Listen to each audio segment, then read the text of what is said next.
Trump's executive orders. Let's pop a couple of those that are rather interesting. How many are there so far? I do not know.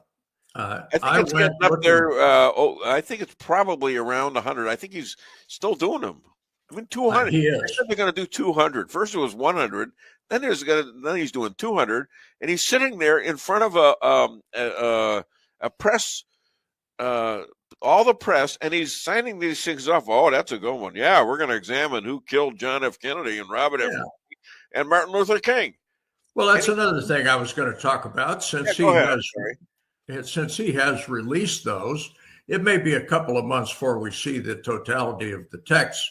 But the one thing he didn't release, and I think he ought to, is Epstein's little black book. I would like to know whose names are on that.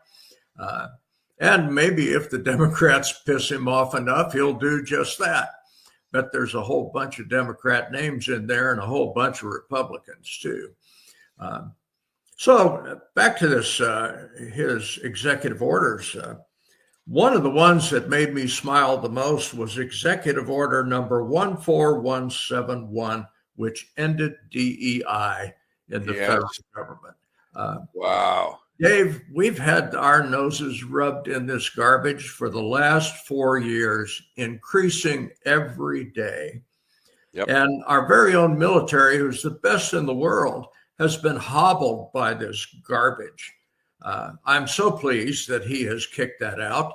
All of the DEI folks who are in management positions were put on paid leave for a little while until they could be terminated. Some of the places, including the State Department, have decided, well, we can keep this program running. Let's just call it something else.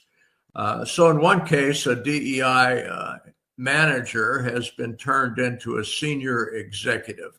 That's not going to fly. Right. Not going to fly at all. Sorry, you need to get in the unemployment line. Birthright citizenship. Now, this is a 14th Amendment issue that's going to end up in front of the Supreme Court at some point. What Trump did by executive order was end birthright citizenship. And of course, a federal judge almost immediately put a temporary stay of execution on that. But even further, he said, this is a terrible thing. You can't do this. This is so beyond the Constitution, but it really isn't, is it? It isn't. And here's the bone of contention on this thing. If you read the 14th Amendment, the actual text that is important in that with regard to this is, and I quote, and subject to the jurisdiction thereof, end quote.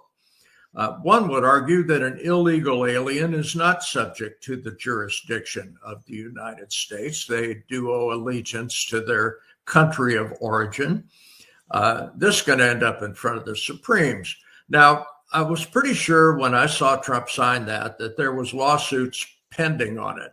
You can bet there's a whole slew of lawyers lined up to try to refute each and every one of these executive actions. Trump expected that. I expected that. This is the way the Democrats do it. This is lawfare still being showing its ugly head. If you get something that might be pretty good for the country, you file a suit, get a temporary injunction on it, and now it's in the courts. And the Democrats know that the courts grind along very slowly. So it may be years before any of this actually reaches fruition. I think the Trump Justice Department is going to operate a whole lot faster than the Biden Justice Department. I think we're going to see action on this pretty quickly.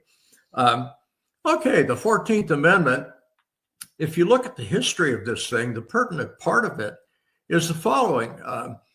It was enacted to make slaves or former slaves and children of former slaves citizens of the United States. Bingo. This was intended to bring some closure to the Civil War. Sure, and to slavery. If you read the text that went around that, the discussions that occurred in the Congress and things that were written about that, it had absolutely nothing to do with children of foreign-born people being citizens of this country. Absolutely not. That was later decided in the court. In fact, they're probably, because of that, there is no law sanctioning this. Well, there Everywhere. is jurisprudence. There have been court cases decided that suggest that a child born of foreign parents, born on United States It's not constitutional.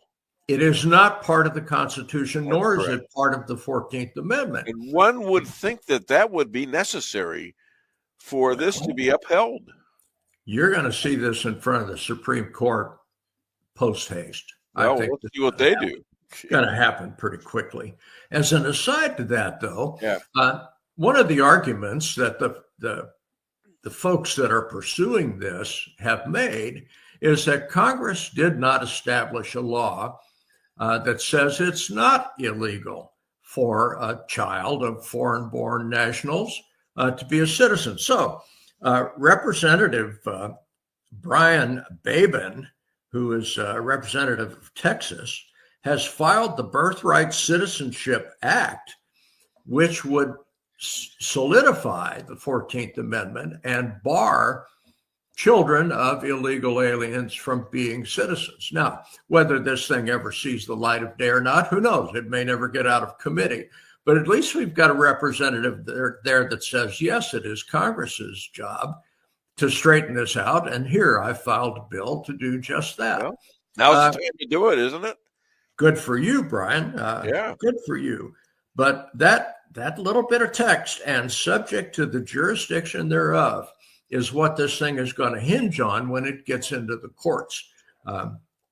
This is something, I mean, it sounds boring as hell, but this is something I'm going to sit on the edge of my seat and watch, because it is tremendous importance. With the ease of which people can invade this country. Yes. It's the protection of our borders. It boils down to just that, Dave. It's oversimplified, but that's really what's happening here.